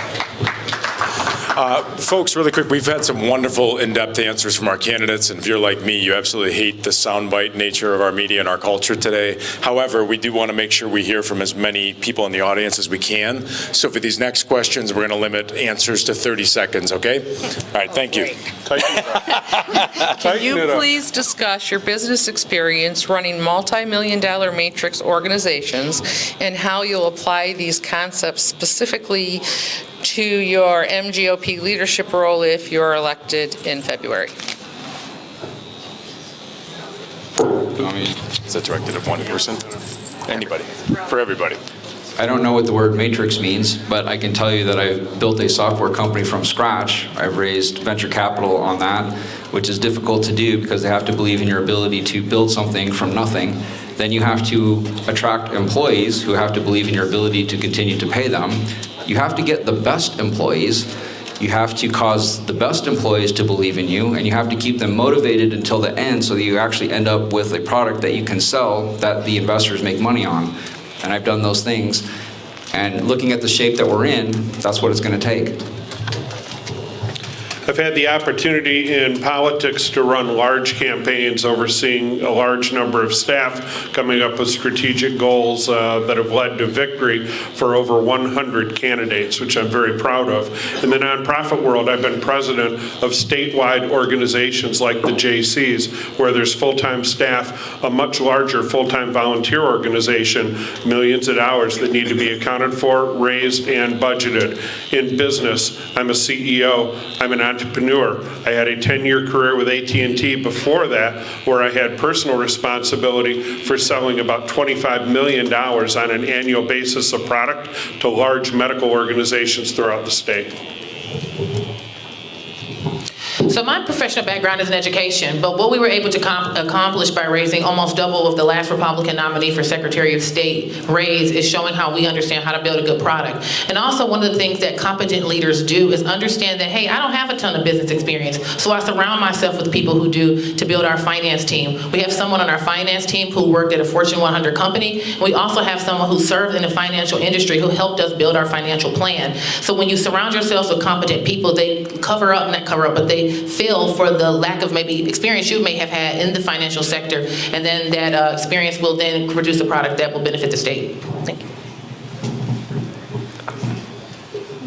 Well, I've been a partner in a law firm at one time with over 30 attorneys and 75 employees with a budget of $20 million. A good law firm, a successful law firm. Before I left, I think 2005 to start my own law firm. So I do have a lot of business experience. I've been a litigator for over 30 years, fighting corruption in our government, representing people who claim their constitutional rights have been violated. So that's my history. Thanks. Once again, let me show you my history. I've been surrounded by the greatest entrepreneur man that ever raised me right there at 7-year-old, my dad. He led us into from furniture all the way to commercial real estate. My brother Blake, the tall one that looks really pretty, he's a doctor. He just hit 10,000 patients. God bless him. I'm a part of that business because he can't read a profit and loss statement. My other brother, he does all the building and contracting, and he also takes care of our FFL business. And if FFL is Federal Firearms. God bless you guys. I love you, and I'm so proud to be able to do the accounting for our family. So once again, I surround myself with great godly leaders, and we make money.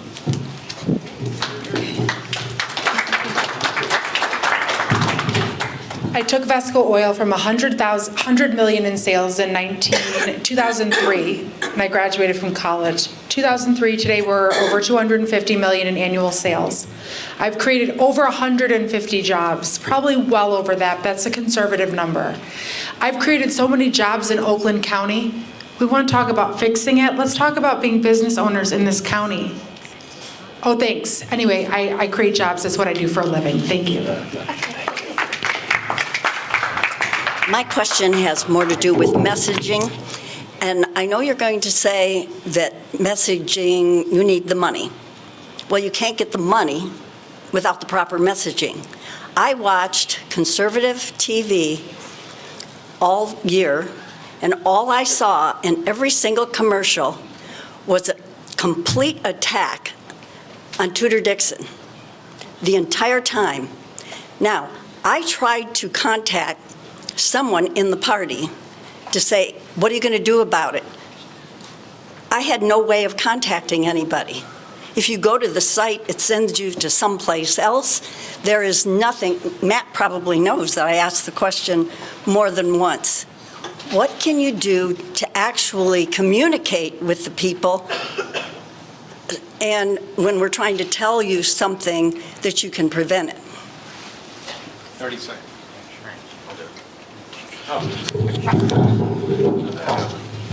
Wonderful question. And just like we've done on this campaign trail, you have direct access to the MIGOP chair. The phone won't ring twice. That's a cliche, but what it says is, don't talk to your district chair, don't talk to your county chair, call me direct. Because a lot of times, county chairs feel jealous, district chairs feel jealous, and I want to hear every possible solution. And nobody, my dad has taught me, nobody in the world is that busy they can't return a phone call. And so that's a great question. And so when I'm chair, direct access right to the chair so we can get back to you on a, Okay. I wasn't looking at the thing. Yeah. Sorry. All right. Well, I agree. You have to have access to party leadership and the chair. I mean, I've never hid my telephone number. I think everyone in the state has it, including every Democrat, because I think they all called me this last election cycle.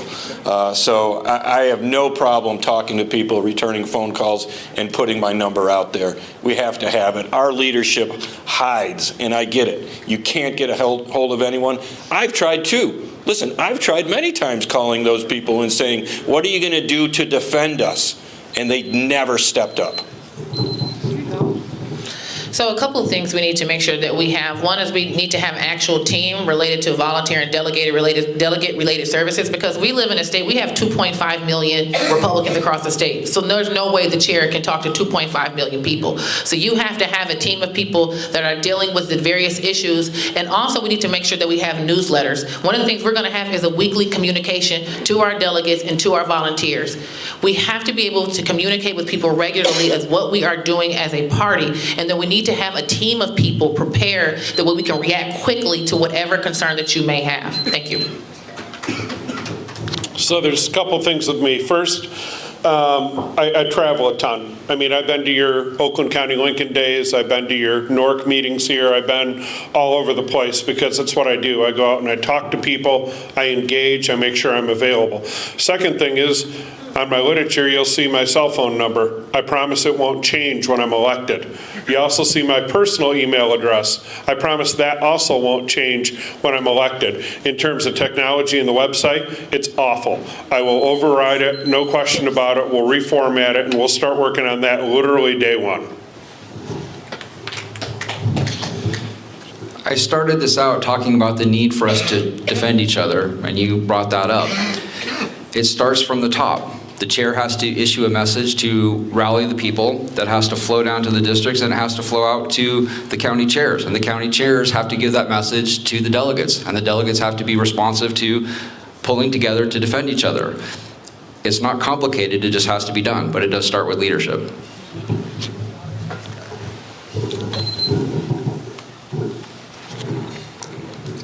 I think this issue just underscores the dramatic urgency for leadership. Tonight, we're hearing a lot of ideas. I stand before you as someone who has done the do. I do the do every day. For us to come together, for us to actually win, we have chance to win for president, we have chance to win for the United States Senate. I've seen us organize before. It's going to take every high dollar donor and every low dollar donor. So let's come together tonight. Thank you. Thank you. If elected, you become a member of the 168. if you were in Dana Point right now, who would you support for RNC chair and why? I got it again, guys. What? So, what chair? Not Rana. She's definitely not Rana. And God willing, in 2 years, we could take her out again. Unfortunately, our committee woman and committee man have already casted their vote. They've seen it publicly. But no, we need strong, godly leadership. And Who did they cast their votes for? Rana. Yep, she made it very public. So Ron Weisner, Rana, Kathy Burden and Rob Steele have endorsed Ronna Romney, and that's a failure to our country. So, yep. Well, I've said it many times publicly, anybody but Ronna Romney. I know our leadership here has supported her. I disagree with that decision. I like Harmeet Dillon. I like Mike Lindell, obviously. Ronna has a ton of money right now, and you've seen what she's done with it. You look at her expense reports, none of it's good. I would definitely support Harmeet or Mike Lindell. So I guess we all agree here that Ronna Romney has to go. She failed us miserably, and what did she do for her home state? Nothing. So either Harmeet Dillon or Mike Lindell would definitely be favorable options compared to Ronna Romney, and we cannot reward someone who stabbed their own state in the back. So supporting Ronna Romney is just unfathomable in my estimation. So like I said, either Harmeet or Mike Lindell would be the people that I would select from.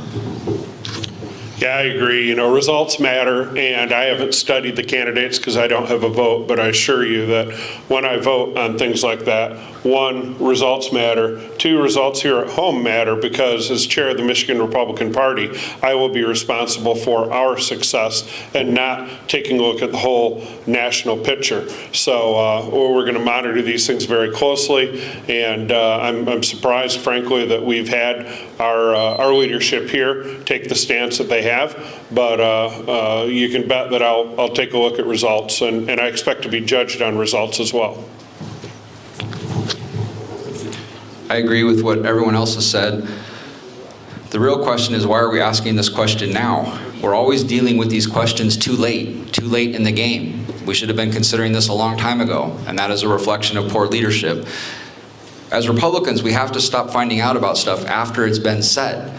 She has a lot of support from the Republicans who turned against Trump because of his financial decisions with China, which affects a lot of these people. So there's a huge movement to keep that in place. And this is the big monster that we all have to deal with. The issue with Ronna is a tough one because we're friends and I like her. And we fought side by side in 2016 for Trump. With that said, one of the things I love most about Donald Trump is when you do underperform, you're fired. Oh, I just lost my ring.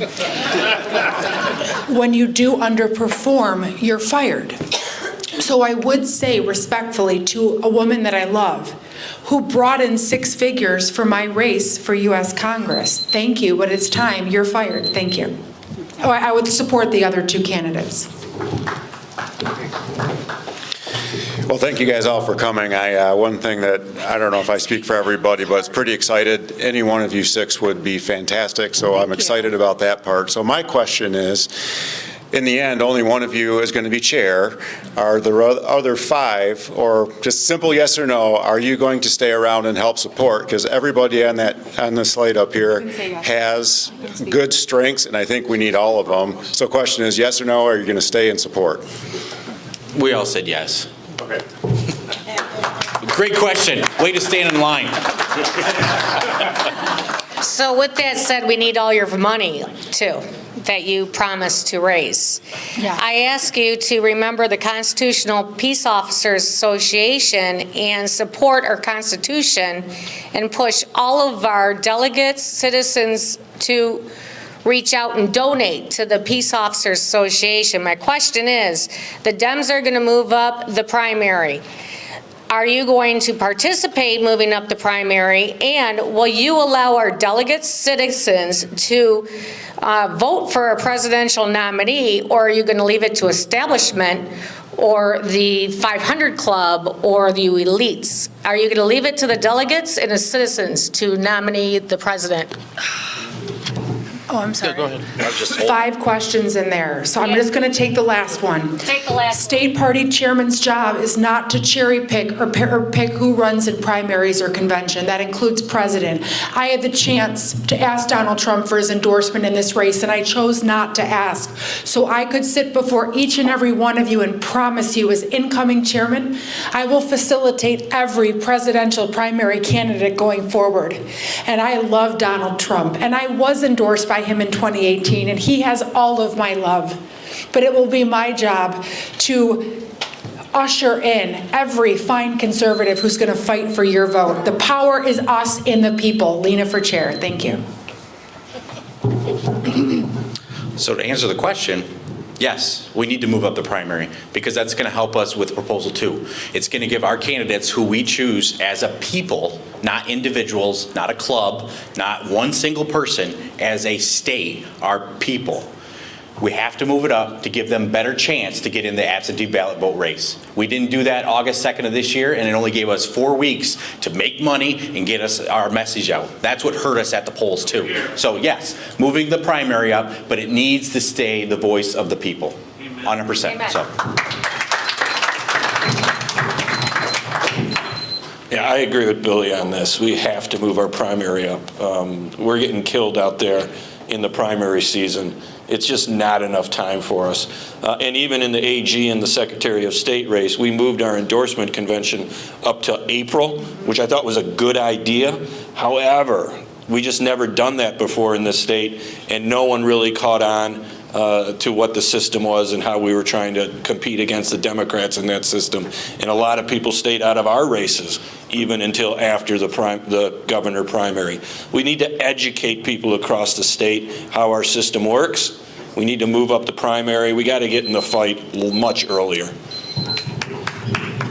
Okay, so one to the question about, number one, the party should never be involved in primaries. That's number one. So irrespective of who's ever running for whatever office, we need to make sure the party is out of it and give each candidate an open opportunity. Number two, regarding moving up the primaries, I thought it was a great idea for our party to have our endorsement convention in April, and that's something that as chair I will continue to do. So regarding the other primary races like Congress and the state and House Senate races, that's the legislative issue. So as state party chair, because I can't just arbitrarily move up the primaries. That's a legal matter. So as chair, I would definitely lobby and garner support to move up to have a legislative change to move up our primaries. Thank you. So there's a couple things at play here so that people understand. The presidential primary is very different than our normal primaries that happen every 2 years. If we move our presidential primary up too far, we lose some of our voting strength and some of our delegates. I'm not for that. I want to make sure that we have a very strong representation, the largest possible for Michigan in the presidential primary. In our general primaries that happen every 2 years, yes, it'd be nice to move those up and to give everybody a little more time, although remember, it benefits our incumbents just like it benefited theirs. So we'll have that flip. It's a complicated issue. There's a lot to talk about that can't be covered in 30 seconds. And I definitely believe in power for the people and having our citizens decide who our nominees are. State party will not be involved in primaries. Sorry, I took 40 seconds. This is one of those complicated issues where I really want to see the people, the delegates, operating at state committee and at state convention to be making these decisions and voting on serious matters. The people need to be deciding this, and if it's important to you, you need to be making it. It's not the job of one person to be making a decision like this. It's the job of the chair to allow all of the people to be making these decisions.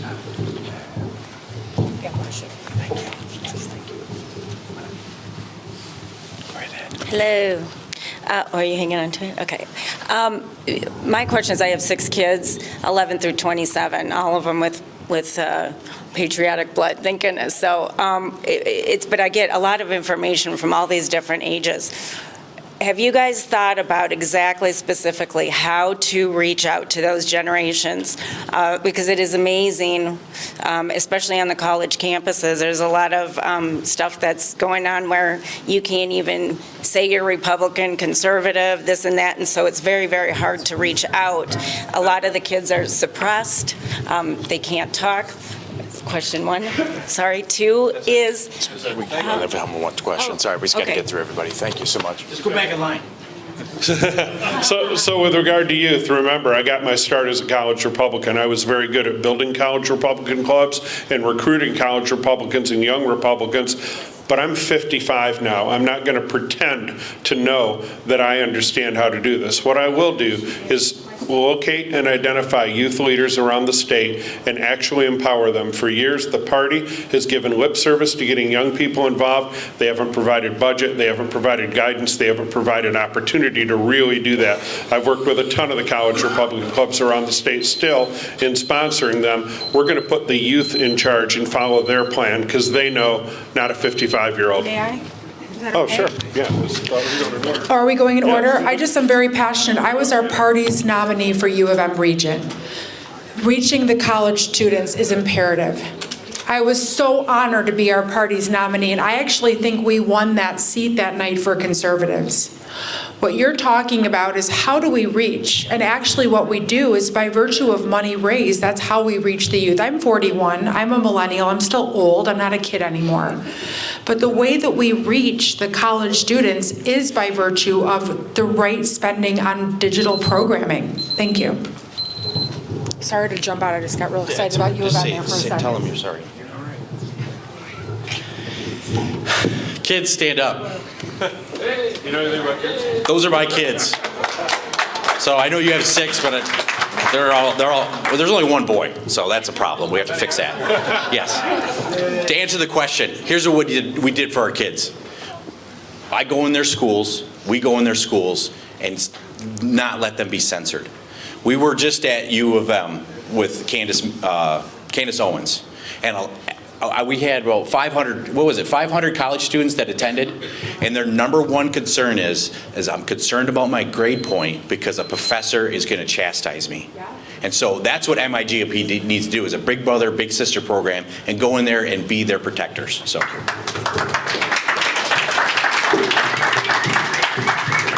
Well, the way to reach the youth, we've found, is by building social media platforms. We need to get far more engaged. Like I said, Garrett Soldano is great at this. James Stewart, as JD says, is great at building social media platforms. We need to get there and engage with the youth. Like Instagram. Let's use that as a benefit instead of just watching dog videos, right? The dog videos are good. They are fun. But let's do that. I mean, I have 3 young kids. I'm not young, 23, 21, 18. I mean, they're conservative people, but they're conservative because I've talked to them about the issues they care about. Let's do that with our youth. So 1, we need to invest in our college Republicans. 2, we need to mentor our college Republicans. If our college students knew they had the full force of the Michigan Republican Party behind them, they would be a lot more bold when it comes to speaking truth. Also, it's gonna be a dirty word, we need to incorporate arts and entertainment. I know we as conservatives are very left brain, we don't like the fluff, but guess what? People are very emotional, and the left is very good at using arts and entertainment to spread their message. Also, we have to go to where they are. We cannot wait for all the young people to come running to us. That's not going to happen. So we have to go to events where young people are. The socialists, the communists, and the Democrats do it, and this is why they beat us in that area with young people. Oh, thank everybody. I taught a full 4-hour parliamentary class to a group of teenagers, and they took it all, and they performed better than a lot of adults at the end. And afterwards they said, "We know people are lying to us, but no one will tell us the truth." Gretchen Whitmer said something really amazing. She just went on campus and she looked at the students and she said, "You're important, I have a job for you." Now, why aren't we doing that? It's not hard, it doesn't take tricks. We just have to go engage them on a personal level. Mentorship is important. We have to start doing it.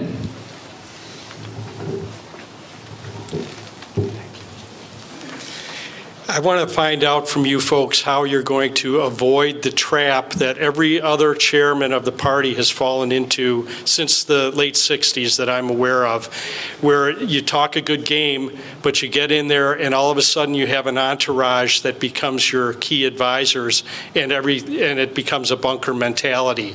Who will you surround yourselves with to make sure that you remain real, relevant, and honest and attainable? All right, I'll start.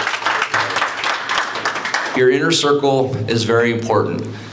who's giving you information, who's consulting with you. The Bible says that wisdom is found in many counselors.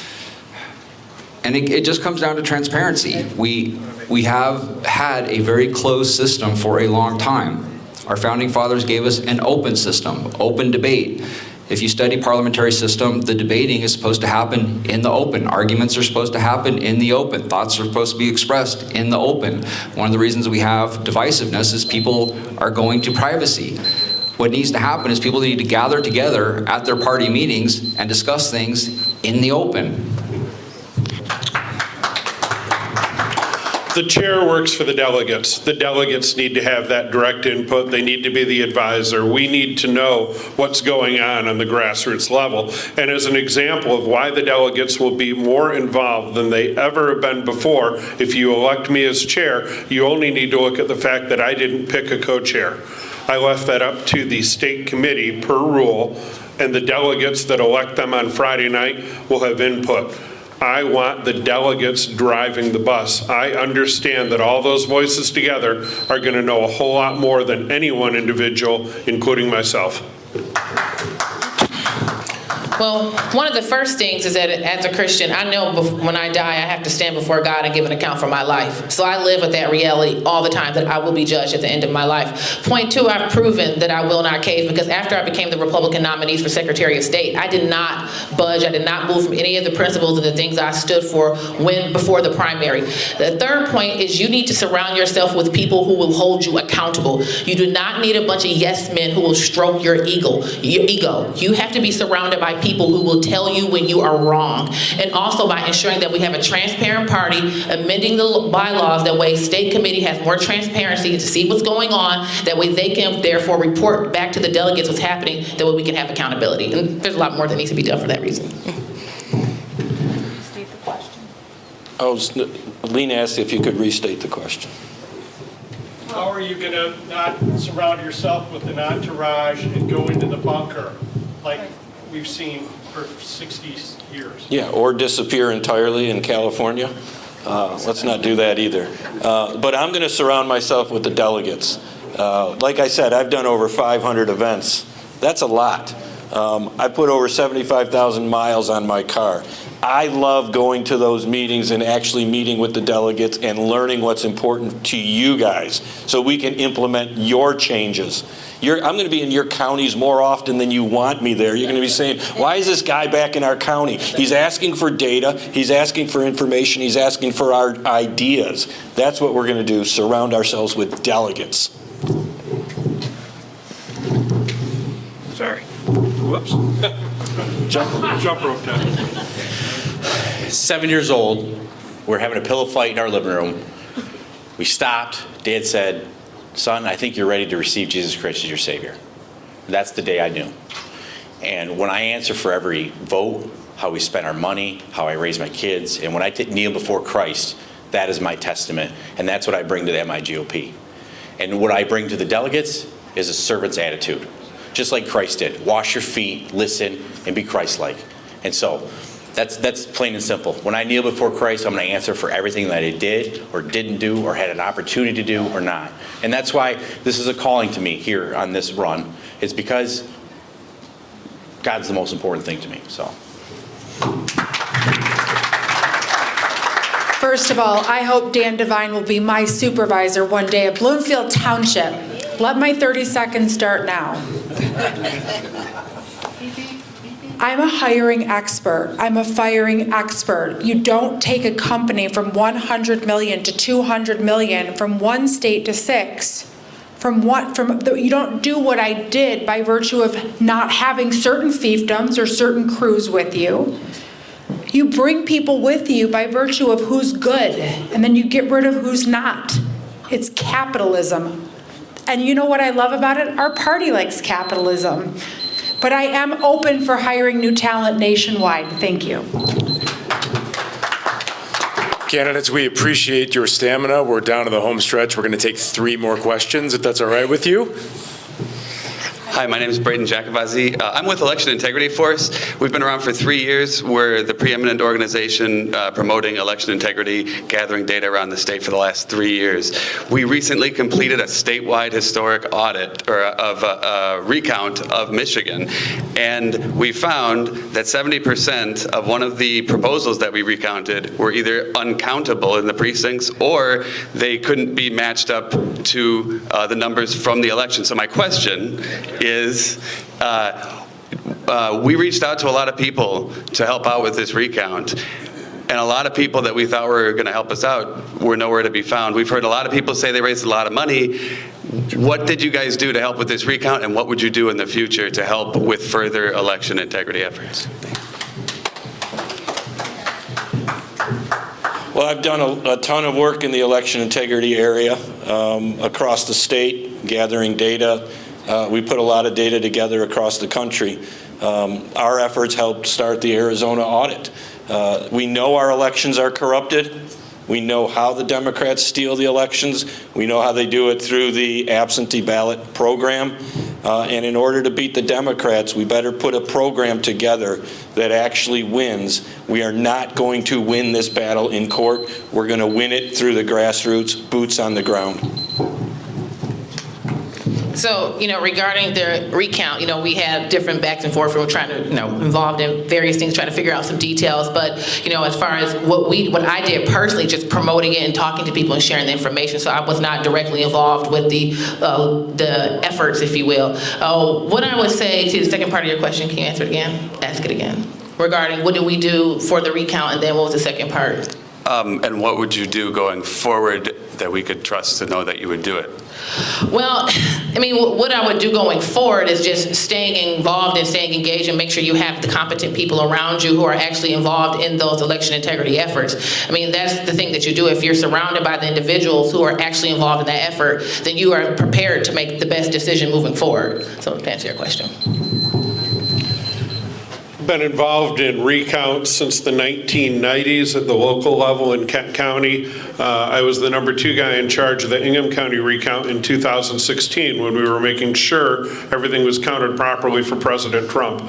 I promoted recounts, I've recruited volunteers, and I will continue to do so. And importantly, this bounces again back to the delegates and the power of the delegates, the power of many, because we have to have expectations with our delegates and explain to them why this stuff is critical. Too often we recruit delegates and say, oh, you just need to do a little door-to-door, you just need to go to a convention here and there.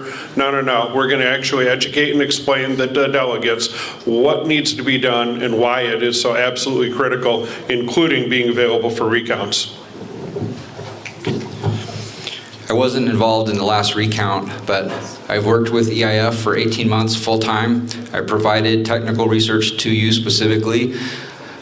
I stopped when I worked with Tim Vetter to actually create one of the first criminal complaints filed with the sheriff in his county. And it sat there on his desk. It's still sitting there on his desk. This is where we're stuck. Everyone knows we have evidence. Everyone knows there's crimes. There's low-tech crimes. Like, how come no one's been arrested for the mules thing? That's a low-tech crime, ballot stuffing. We are stuck at enforcement, not anywhere else.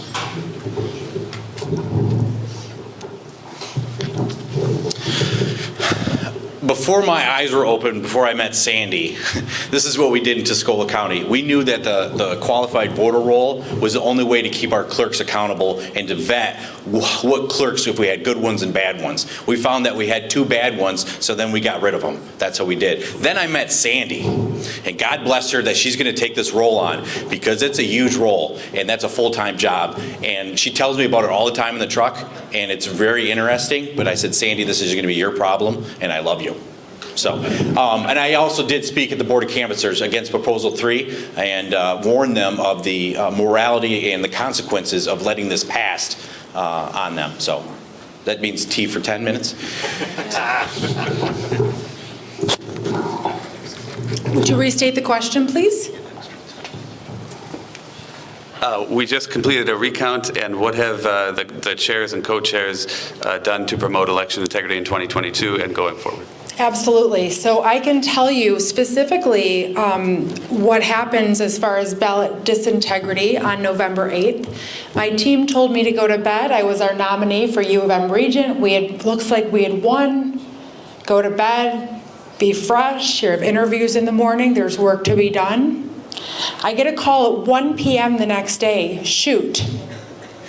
The 10 most liberal counties have clustered all their ballots together. The only way that we're going to win is to beat these guys at the same game. I had to ask myself, I lost by less than 1 point. Did we win that seat for U of M that night? Did we want to spend $1 million going back, though? I had to pray about that. Thank you, Lena. Thank you. Thank you. Okay. 20 seconds, brother. Sam Harris, Waterford delegate. There was a question asked earlier that wasn't answered. We heard what all the candidates wouldn't do. Going into the position of leadership as the chair, you're going to have to make this decision going forward. We know that, who would you vote for the RNC chair? You have two choices, or why? Maybe expand a little bit if you can't make a decision now.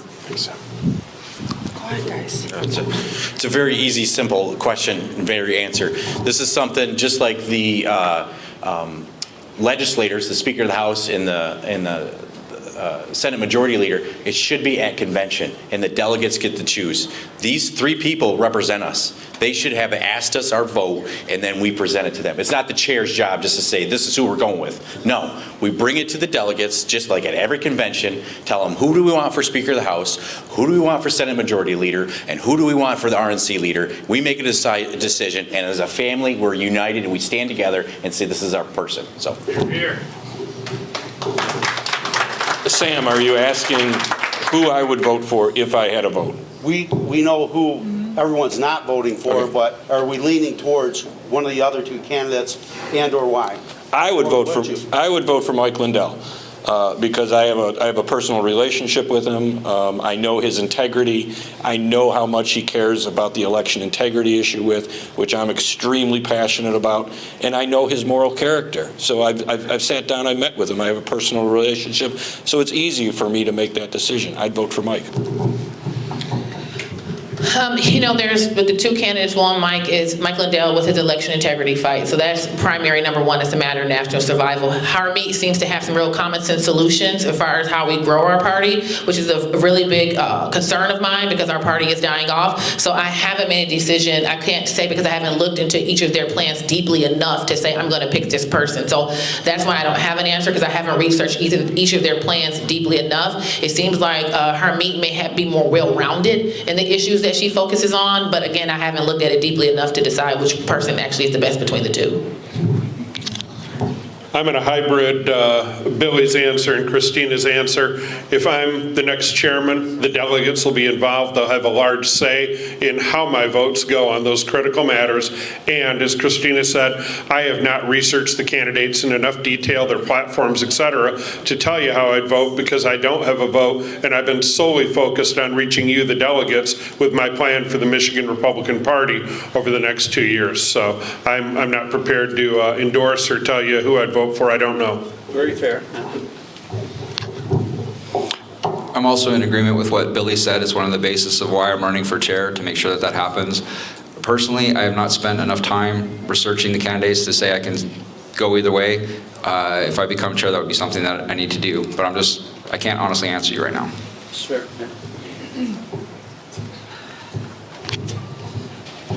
Thank you for coming back and asking us to clarify. I'm torn. I like Lindell, but I don't know the other person very well. And I really like being undecided. Let us all in this room be undecided until we go into the ballot box on February 18th. Look at this talent up here. We're all making the case for state party chair. So I would probably, sir, lean towards Lindell. He did come to the breakfast I hosted last April. He graced me with conservative leadership. But I want to look at Ermi, and it's going to come down. The RNC chair does what state party chair does times 52. Okay? Can the RNC chair raise the buck so when we get to the other side of primaries and conventions, can we win? Thank you. Last question. Terry Hines from Clarkston. Billy, you said that your top priority is to bring faith back to the Republican Party. How do you intend to do that? And also, I'd like to get others' opinions on this and their thoughts. That's a great question. By our actions. Our faith is the basis of everything that we do. And so how we walk, how we talk, and how we approach people with the right hand of fellowship, that's how we show Christ. It's very plain and simple. And then people will look at us and say, what makes them so different? Why are they so vibrant? What are they doing? And then that gives us the opportunity to share Christ because of how we stand on our principles, and then we don't waver, and that we still put the Pledge of Allegiance, and then we still respect our elderly, and we still won't let as good be spoken of as evil. So it's I hope that answers your question. All right. They want me to go again. Thank you, Billy.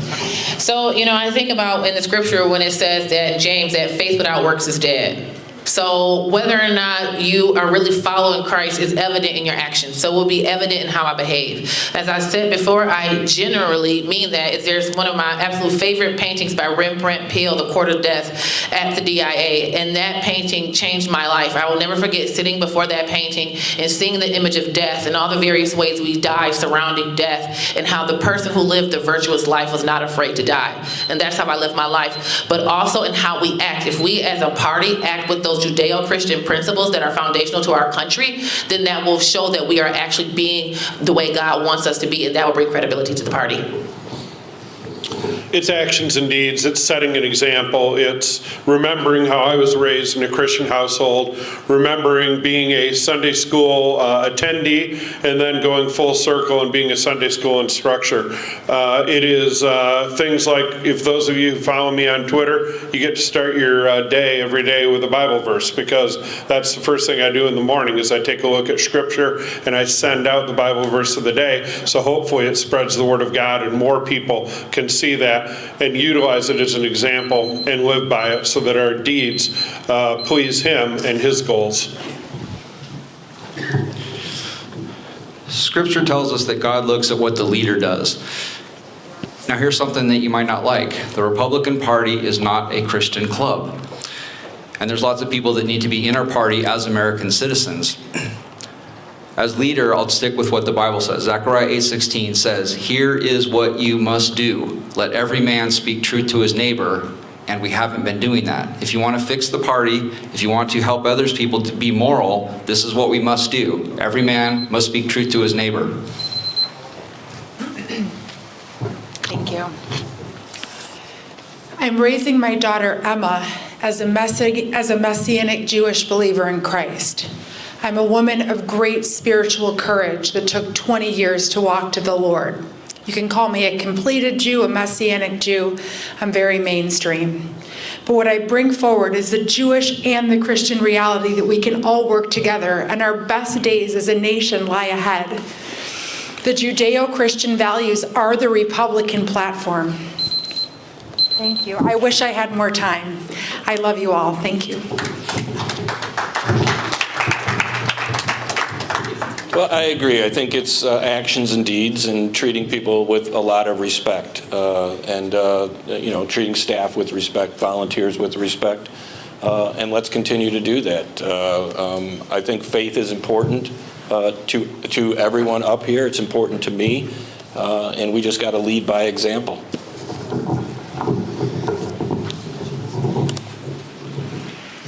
All right, thank you all very much for coming and doing this. We really appreciate it. You did a great job.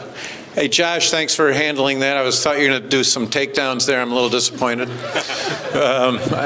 would have definitely got some better YouTube ratings had you done that a few times. But thank you guys very much for coming out in this snow. Everybody stick around for a minute. We're going to get a report from Vance Patrick on, is Vance, you still here? Yep, there. Oh, there you are. Okay, very good. Thank you guys. Thank you all very much. Thank you.